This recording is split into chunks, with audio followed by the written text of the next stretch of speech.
Di PBINA barengan sama Dias Danar, ada Coach Andre juga dan ada Bayuni Kartika juga. Kita akan ngebahas dari tim Indonesia, dari badminton kita yang kemarin di Malaysia Open tidak mendapatkan gelar sama sekali, bahkan sampai ke semifinal pun tidak. Bukan mau maksudnya diulang-ulang, tapi ini menjadi highlight karena kita sebagai pecinta badminton sungguh sangat lihat ini sebagai satu ironi ya. Dan ini bukan sekali dua kali di turnamen tour di 2023 pun banyak dari tim Indonesia yang tidak sampai ada di partai puncak, di partai final. Pertama akan saya bahas coba dari ganda putra dulu. Dimana ganda putra yang suka menjadi langganan kita untuk mendapatkan medali di tiap tour kita. Tapi Fajarian di udah sebentar banget gitu masa mereka di puncak atau di nomor satu. Bayuni dan juga Coach Andre ngeliatnya seperti apa dari ganda putra? Iya, memang ini situasi yang nggak gampang untuk semua sektor Indonesia. Karena kita melihat dari tahun lalu itu memang belum bisa nembus untuk sampai juara. Ya maksudnya ada beberapa turnamen yang kita gagal. Ini dampaknya nggak gampang untuk atlet. Ya. Maksudnya secara tekanan ya Tekanan. dia jadi lebih terpressure. Kemudian secara target pribadi dia untuk race to Olympic juga semakin nggak gampang. Nah ini memang mereka mau tidak mau harus bisa keluar dari tekanan ini, bagaimana caranya gitu kan. Itu yang menurut saya sampai di Malaysia Open ini belum ketemu tuh. Yes. Belum dapat cara lah gitu ya Andre ya. Padahal kalau secara pertandingan, permainan imbang. Iya. Maksudnya bukan yang jauh gitu, imbang. Malah kita lihat udah mimpin ya. Kalau Jadi kalah. Fajri itu game ketiga tuh malah udah mimpin. Sempat mimpin ya? Sempat mimpin tapi terus kalah. Nah, ini kan juga yang harus benar-benar dipikirkan faktor apa. Pasti sih bagi saya pribadi banyak non teknis karena ibaratnya tuh gimana ya, kalau mereka sudah pernah jadi pemain nomor satu, Ya. jadi kualitasnya udah di situ. Tapi kenapa kalau sekarang kalahan? Itu kan banyak faktor di dalam lapangan ya. Dan kita melihat udah malah hampir menang, tapi belum jadi. Nah ini memang ya PR. Tapi tekanan itu menurutku juga gak gampang ya untuk mereka. Tapi nggak ada pilihan selain harus dihadapi. Sehari harus dihadapi itu, iya. Tapi kalau kita lihat tadi hasilnya, mungkin sempat lihat jebret tim, hasilnya tuh nggak jauh gitu di 16 besar atau di 32 besar, bahkan ada beberapa pemain yang udah selesai di Malaysia Open kemarin gitu. Nah ini gimana ngelihatnya? Bener, apakah harusnya break dulu nih? Tapi nggak bisa ya, karena Nggak nggak bisa. bisa karena Iya. pemain-pemain dengan ranking-ranking harus mengejar Yang lain untuk- main kita harus main. harus main juga gitu. Apa yang harusnya dilakukan berarti sekarang untuk di sektor ganda putra dulu deh dari Coach Bule? Iya, kalau kemarin kita lihat di Malaysia, Leo Daniel babak pertama, Fajri babak pertama, walaupun drawingnya ya tahu lawannya semua berat gitu, tapi mau nggak mau ya emang harus ditembus gitu. Kalau enggak ya bakal begini-begini aja dan bakal susah buat dua wakil ya. Kalau satu wakil mungkin hampir pastilah kita dapat satu Satu dari slot lah di Olimpik ya. Olimpiade.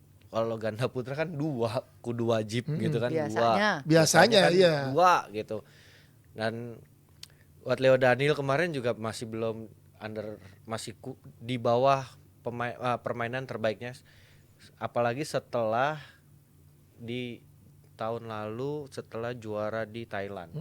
Sampai sekarang tuh masih belum balik lagi gitu. Ya mungkin ada cedera dari siku, Daniel ada di mata. Tapi kan mungkin harusnya kan karena itu udah lama ya. Ya. Bisa ya harusnya udah bisa selesai itu masalah itu, tapi ya mungkin setelah cedera mau baliknya lagi loh. Pace-nya itu yang belum ketemu, feeling-nya. Kenapa masih bisa kayak gini ya? Masih gitu.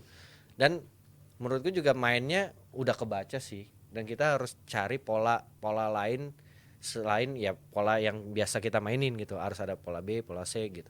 Cari pola B, pola C atau untuk refresh pelatih?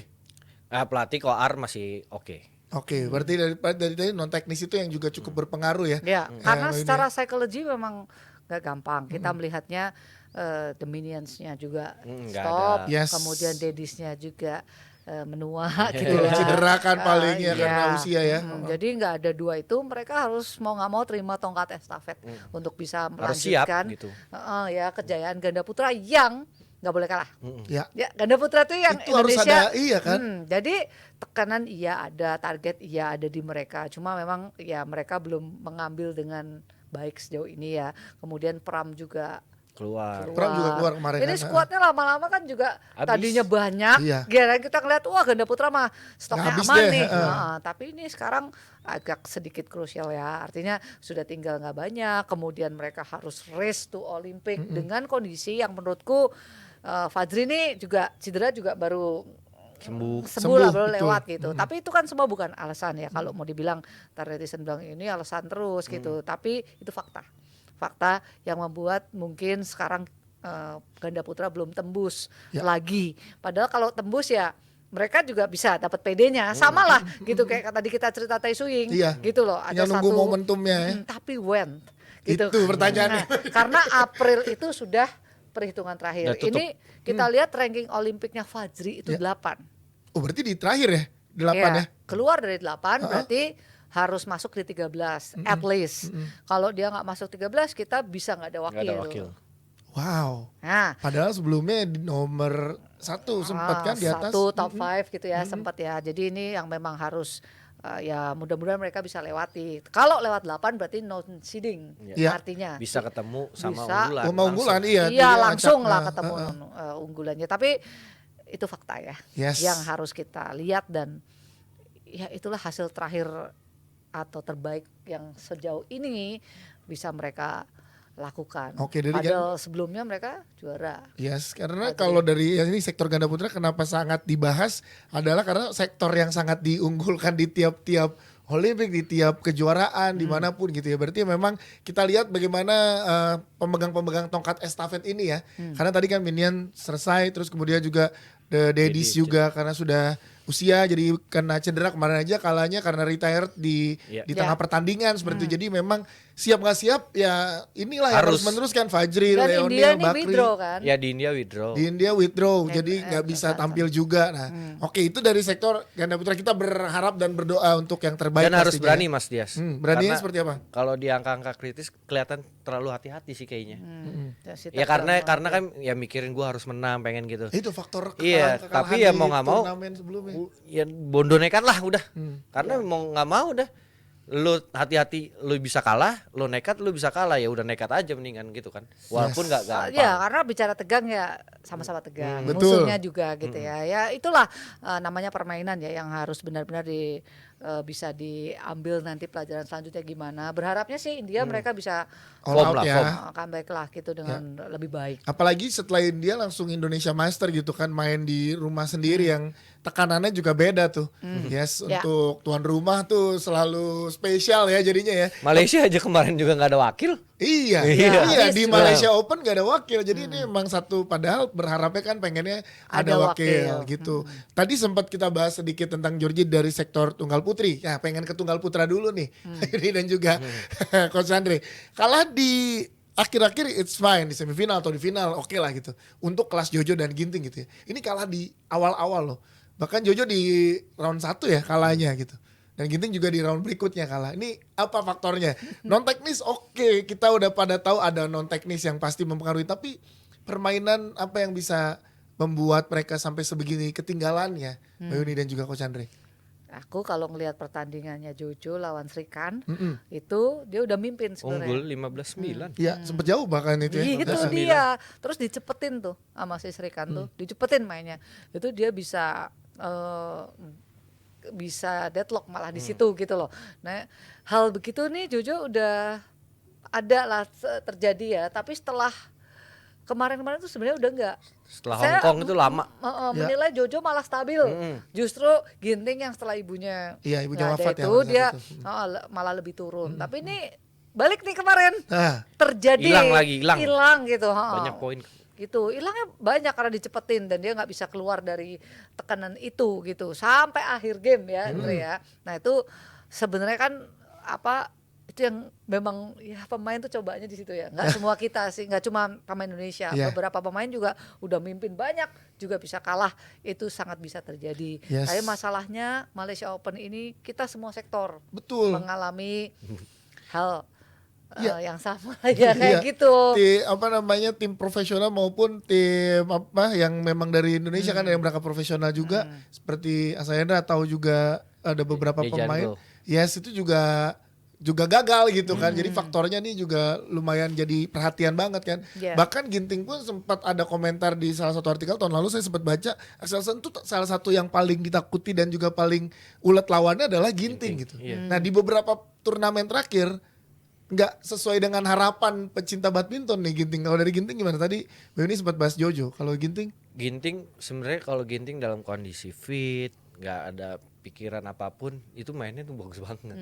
Tapi mungkin ya setelah ibunya berpulang, pelan-pelan mau naik, tapi masih butuh waktu kali ya, belum Belum bisa smooth. bisa ke top performance-nya gitu, karena dia mau naik, tahu di babak-babak 8 besar kalah, mau naik lagi babak 8 besar kalah, Ya. sekarang di babak 16 kalahnya, tapi ya mau nggak mau kan emang harus dihadapin ya kayak gini, dan lawan juga tetap bersiap gitu buat lawan dia, udah dipelajarin ya mau nggak mau ya lu harus carilah, kalau emang nggak bisa dengan pola ini.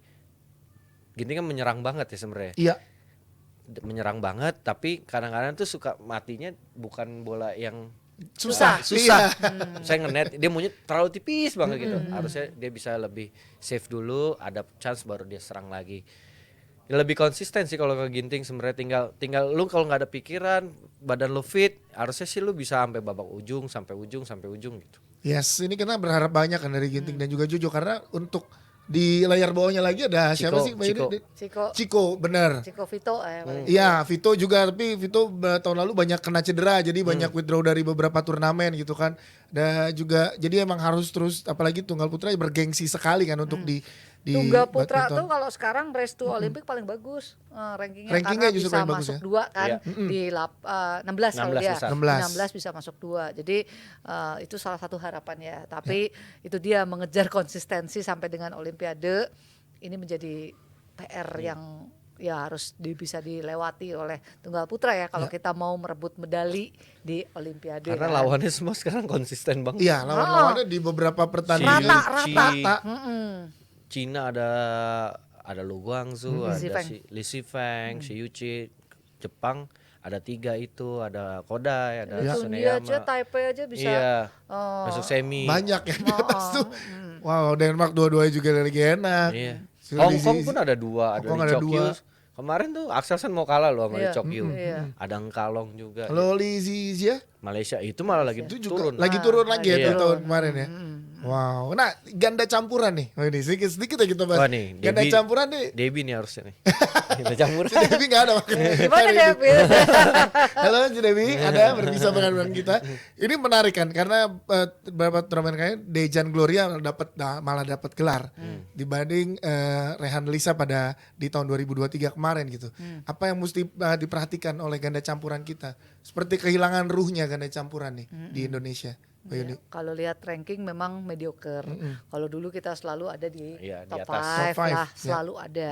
Ya ini Pramel kemarin sempat nggak ada di pelatnas, itu kan paling tinggi ya waktu Iya. itu rankingnya 3 kalau 3, nggak salah. ranking 3. Ini sekarang menjadi PR tersendiri untuk chasing. Nggak masalah sih chasing, tapi secepat apa Ya. itu yang harus di garis bawahi. Kemudian dengan kualitas sekarang ini dibandingkan negara lain kita seperti apa itu juga harus dilihat, karena kalau kita lihat China Ya. yang top 3-nya, kemudian Yuta Arisa ya kan, kemudian kita lihat beberapa Decapol. pasang yang Decapol. lain, Korea 2. Iya. itu tuh mereka punya kualitas yang satu tingkat kematangan lah yang kayak udah dari Olimpiade lalu juga udah kelihatan nih mereka ini gitu, dan kemudian pengalaman yang udah bagus, kualitas yang udah bagus. Nah kita mau bagaimana ya kan, lawannya nih gimana caranya, nah ini yang harus dipikirkan. Memang kalau lagi di bawah nih yang paling susah ya. Betul. Lagi di bawah nggak ada mentor, itu PR. Kondisinya memang nggak ada mentor Mbak Yuni. Dan Karena juga nggak ada senior kan. Nggak ada yang Nggak ranking senior. atas kan. di Pelatnas. sektor ganda campuran ya, Iya. di pelatnas ya.